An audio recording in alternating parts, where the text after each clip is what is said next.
Deep within the most ancient recesses of heaven's memory lies a tale the angels themselves are reluctant to discuss.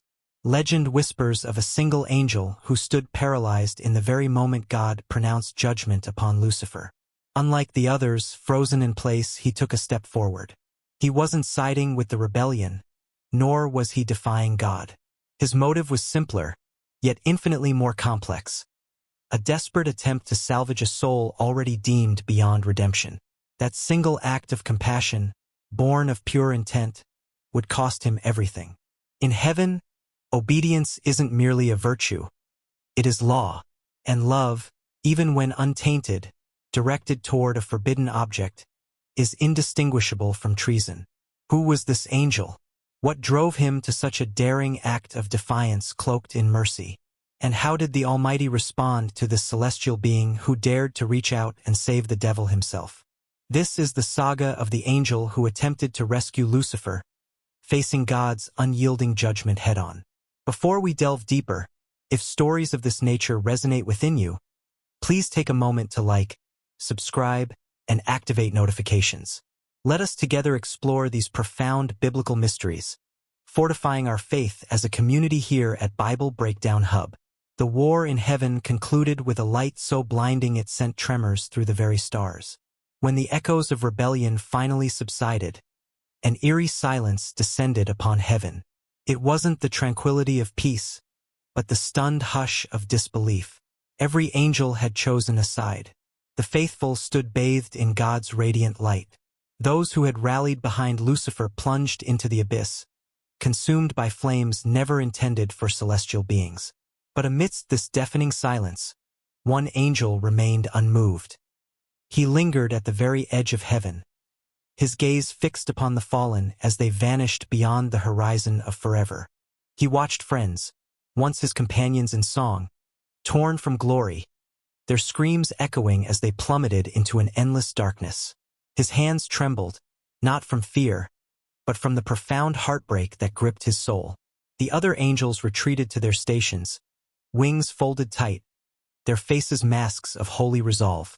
Heaven was cleansed once more. Justice had prevailed. Yet, for this angel, justice felt less like illumination and more like an unbearable loss. His gaze dropped to the chasm below, where heaven's brilliance dissolved into the murky smoke of judgment. In that pit, he thought he glimpsed a figure. Lucifer, once radiant with unmatched beauty, now scorched and broken. A voice, resonant with omnipotence, boomed across the heavens. It is finished. God's pronouncement, final and immutable.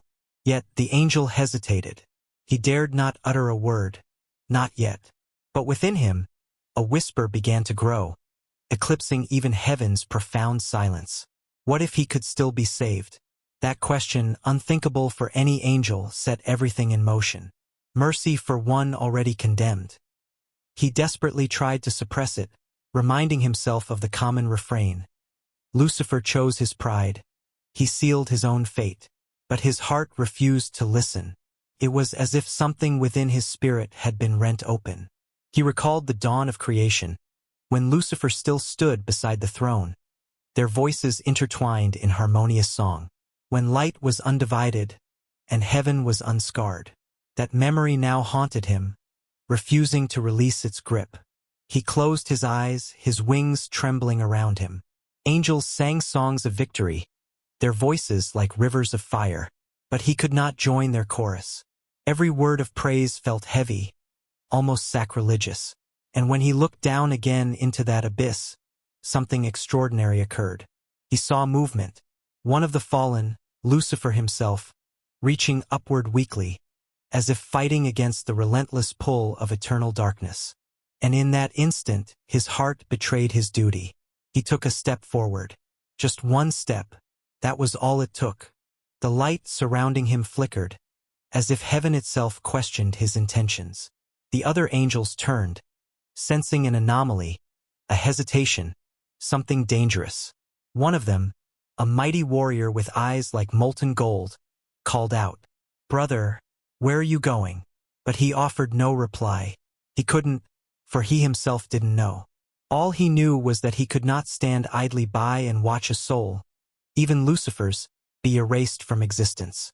And for the first time since the beginning, an angel of heaven questioned something. Not God's authority, but whether his judgment had to be the ultimate decree. He whispered, almost imperceptibly, "Lord, what if mercy still matters?" The skies above him rumbled, not with anger, but with something far more profound, disappointment. He felt it, and heaven felt it with him, but he could not restrain himself. As his wings unfurled, light gathering around them like a consuming fire, he cast one final glance toward the throne. His eyes filled not with rebellion, but with tears. Then he descended, down into the realm where no angel was ever meant to tread, into the abyss where heaven's light could not penetrate. He wasn't falling. He was bowing in motion, surrendering everything for a choice his heart could not retract, for love, for mercy, for a lost brother. The angels above watched him vanish, none daring to follow. They couldn't comprehend what they had just witnessed. An act of unparalleled love, or a betrayal of God. None could say. But one thing was certain. Heaven had just witnessed something novel, something perilous, something profoundly human. Heaven's light receded behind him, like a closing sunrise. Each beat of his wings echoed through the emptiness, each slower than the last, heavier, as if the weight of his actions were iron chains binding him. He had never known darkness before, not like this. In heaven, even shadows possessed a gentle grace, dancing and shimmering. But here, the darkness devoured light, unyielding and absolute. It swallowed everything. The deeper he fell, the louder the silence became. No songs, no wind, no sense of God's presence, only broken echoes, distant screams that could never escape. He felt his light dimming. The radiant glow that marked him as a child of heaven began to flicker, terrifying him because, for the first time, he couldn't be sure if God was still watching, or if he had turned his face away. He whispered, his voice trembling, "Father, if I am wrong, let my light die. But if there is mercy left, let it burn." The void remained silent. He continued to fall, not in defiance, but in supplication. His wings caught glimpses of fading gold as he passed through layers of forgotten places, where time stood still and light existed only as a memory. Then, suddenly, a whisper broke the silence. It wasn't divine. It was broken, like wind whistling through shattered glass. "Why are you here?" He froze mid-air, his senses heightened, scanning the darkness. The air around him began to coalesce into shapes, shadows that resembled angels, but twisted, torn. Their wings burned black, feathers turned to ash. The fallen. They moved like phantoms, circling him slowly, their eyes like dying embers, their faces etched with pain older than the world. Heaven sent another one. One hissed, "No," another sneered. "He doesn't belong to them anymore." He raised his hands not in aggression, but in peace. "I am not your enemy," he said softly. "I came for one of you." The shadows erupted in laughter, a low, hollow sound. Then one of them, larger, darker, stepped forward. His face was almost unrecognizable beneath the ruin, yet something familiar lingered in his eyes. Lucifer. Once, he was light itself. Now, he was but a memory of it, fragments of beauty hidden beneath layers of decay. His wings, though scorched, still bore faint traces of their former glory. Lucifer tilted his head, scrutinizing the radiant figure before him. "You came down here?" The angel's voice trembled. "Yes." "To do what?" Lucifer inquired, his tone a mixture of bitterness and calm. "Pity me?" The angel shook his head slowly. "To understand." Lucifer smirked, a hauntingly empty gesture. "There is nothing left to understand. I made my choice. I chose freedom, and now I wear its chains." But the angel's eyes softened. "You call them chains, yet you defend them." Lucifer's expression darkened. "You wouldn't understand. Then make me." The angel replied, his voice rising, not in defiance, but in profound sorrow. "Help me see what made you turn away from the one who created us both." Lucifer stared at him for an eternity, longer than any measurement could define. Then he whispered, "Because I loved myself more than his silence." The words struck deep, resonating within the angel's soul. He felt the pride, the pain, the crushing loneliness. For the first time he saw not rebellion but regret. Lucifer turned away.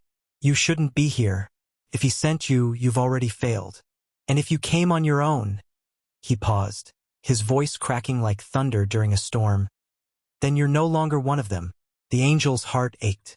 He wanted to speak, to assure him that wasn't true, that heaven's mercy was boundless. But even as he opened his mouth, he felt it. A sudden surge of divine energy from above. Heaven had taken notice. The light that followed wasn't gentle. It was judgment. It tore through the void, cleaving the darkness with holy fury. The fallen screamed and scattered like shadows before the dawn. Lucifer shielded his face, even he looked afraid. The angel fell to his knees, overwhelmed by the power surging through the air. And then a voice, not of thunder, not of rage, but something far worse: disappointment. "You would reach for one I have condemned." The angel lowered his head, tears streaming down his face as he whispered, "I only wanted to show mercy." "Mercy," the voice echoed. "Mercy without obedience is not love. It is rebellion dressed in kindness." The skies above shook. Lucifer turned away, unable to bear witness to what was to come. The angel lifted his eyes, filled with sorrow. "Then let my mercy be my punishment." As he spoke those words, the light enveloped him, not to destroy, but to strip away. His wings dimmed, his armor cracked. He wasn't cast out like Lucifer, but he wasn't permitted to ascend either. He was left in the space between, neither fallen nor free, a watcher between heaven and hell, forgotten, silent, bearing the weight of both mercy and mistake. For ages, his name was never uttered again, until one day, long after, a prophet in exile received a vision of a radiant figure standing between the realms of the living and the dead, and asked, "Who are you?" And the figure replied softly, "I am Jeremiel, the mercy of God." Time, if time even existed in his realm, moved differently now. There was no dawn, no dusk, only a static horizon suspended between light and shadow. That's where he awoke. His once golden armor had faded to a muted bronze. His wings were neither white nor black, but a haunting blend of both, like light struggling to recall itself. And around him, silence. He wasn't in heaven, nor was he in hell. He was somewhere in between. When he attempted to stand, his knees buckled. He reached for his sword, but it was gone, leaving only the faintest impression where it once rested. He whispered softly, "Is this death?" But no answer came. The air felt heavy, burdened by every unspoken sadness in creation. He looked upward, expecting to see the light of the throne, but instead found only a dim, golden haze, too bright to be darkness, too dark to be holy. He was alone, yet not forgotten, for within the stillness, a presence stirred. From the mist, shapes began to form, faint, glowing outlines of souls. They drifted toward him like lost stars, whispering prayers, regrets, cries too ancient for words. Some appeared fearful, others serene, all lost. The angel felt their collective sorrow, and it pierced him more deeply than any blade. He understood then why he had been left here. This wasn't punishment, but purpose. For the first time since his fall, he heard the faint echo of that divine voice again, not angry, not distant. "You wished for mercy, then bear witness to it." He turned, and before him unfolded the boundary between worlds, a thin, golden river separating the living from the dead. Souls stood on its banks, trembling, uncertain of their destination. He could see heaven's radiant light on one side, and the faint, aching shadows of damnation on the other. In that moment, he realized his calling wasn't to erase his mistake, but to redeem it. He would guide them, helping the lost find peace, even if he never could himself. He knelt at the river's edge, in the same posture he once adopted before God, and whispered, "Then let this be my service."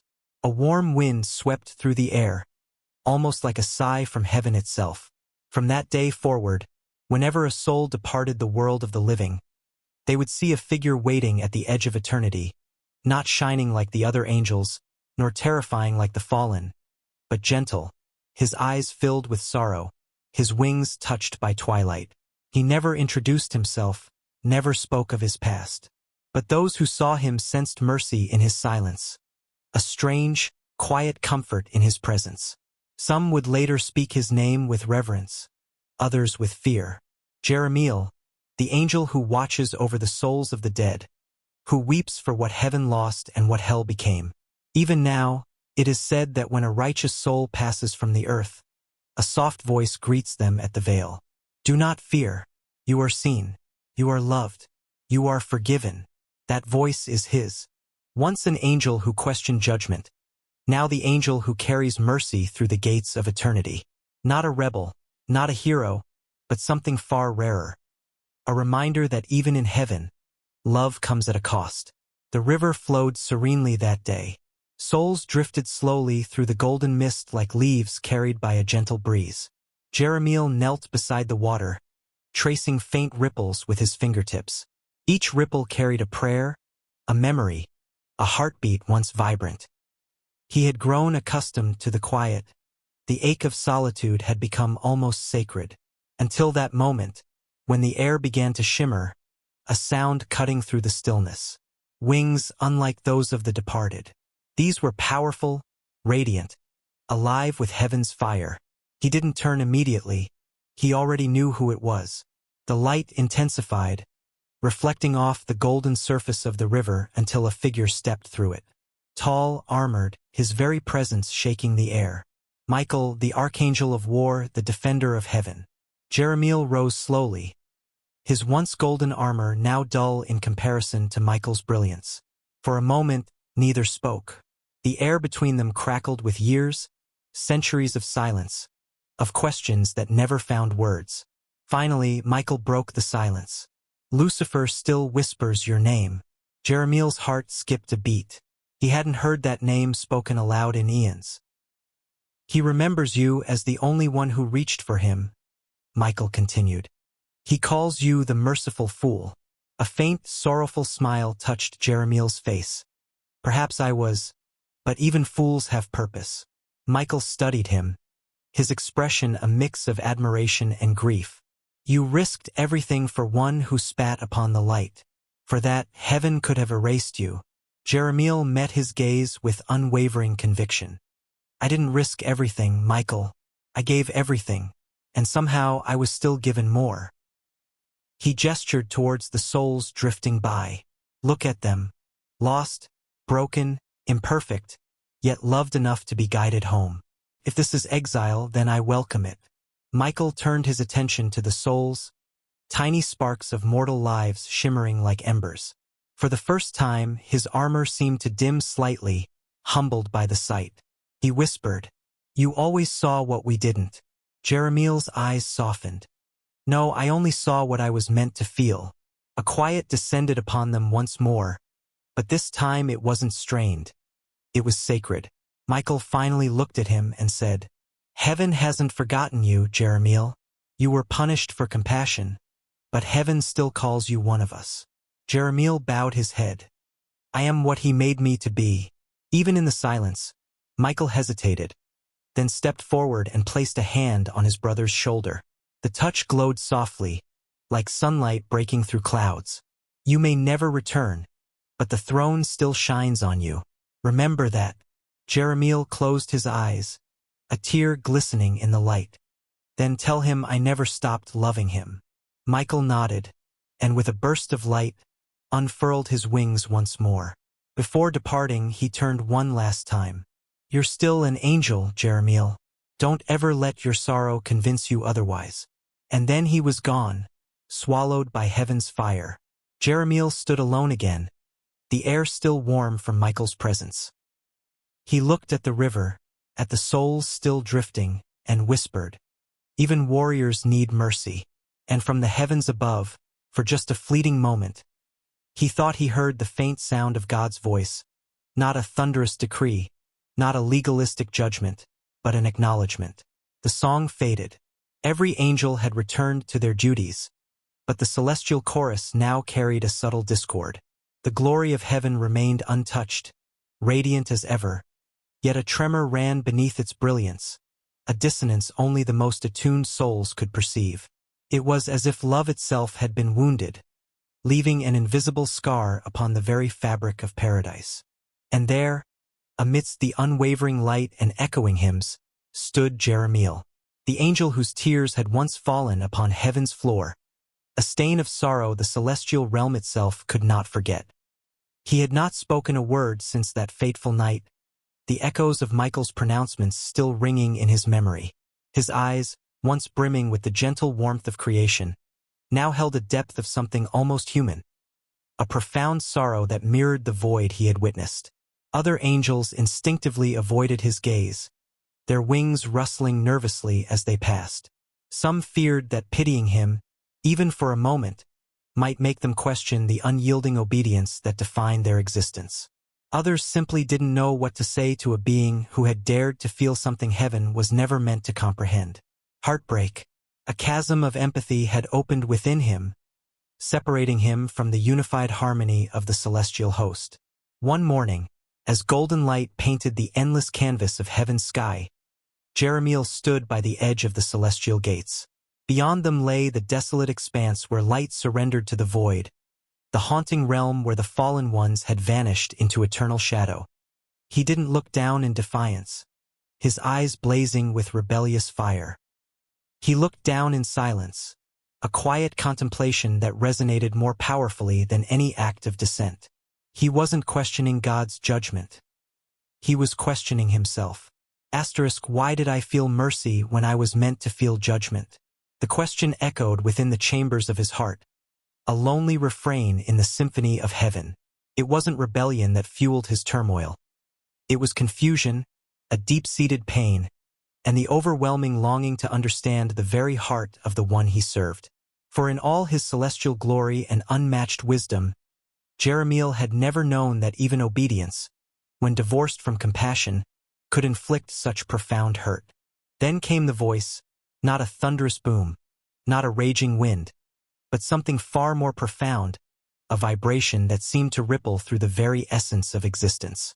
Jeremiel. The sound made every light in heaven tremble, not from fear, but from the sheer weight of its presence. It wasn't anger, nor was it disappointment. It was the kind of voice that could make eternity weep, a sound both calm and infinite, ancient beyond comprehension. You still look toward what I have cast away. Jeremiel dropped to his knees instantly, his celestial armor clattering softly against the golden floor, the sound a stark contrast to the usual ethereal silence. "Forgive me, my lord," he whispered, his voice heavy with remorse. "I cannot turn my eyes away from mercy, for mercy is also yours." A silence followed, long, still, and heavy. Even the stars seemed to hold their breath, waiting for God's reply. Then came the words, soft yet powerful enough to reshape a soul. "You love deeply, Jeremiel, but you must understand, even mercy must obey my will." The angel bowed his head lower, trembling, his wings drooping slightly. He didn't argue. He didn't question the divine decree. But deep inside, he knew something had shifted irrevocably. That day, heaven learned a profound and unsettling truth, that even among perfection, compassion could ache, and empathy could become a burden. And somewhere in the eternal distance between justice and mercy, an angel carried both, a solitary figure navigating the complexities of divine law and heartfelt compassion. Maybe that's why his name was hidden for so long, whispered only in hushed tones, as if even heaven itself, in its infinite wisdom, didn't quite know how to fully describe him, how to categorize such a unique and paradoxical being. Jeremiel, the angel who dared to understand what no one else dared to, the angel who looked at punishment and still saw love, the angel who bridged the gap between divine judgment and human suffering. And maybe that's what God saw in him, too, a flicker of something extraordinary, a potential for a deeper understanding of creation. Because in the end, it wasn't wrath that defined Jeremiel. It was mercy, mercy that burned bright enough to shake heaven itself, a testament to the enduring power of compassion. So the next time you look at the stars, remember not every tear in heaven fell from pain, from divine anger, or from celestial conflict. Some fell from love, from empathy, from a profound understanding of the burdens carried by mortal hearts. And that's the story of Jeremiel, the angel caught between heaven's unyielding justice and his own heart's unwavering mercy. If this stirred your spirit today, hit that like button and subscribe to Bible Breakdown Hub. We're building a community that digs deep into scriptures, explores ancient mysteries, and grows together in faith. Let's keep exploring these powerful truths that challenge and inspire us. Until next time, may you carry both wisdom and compassion in all you do.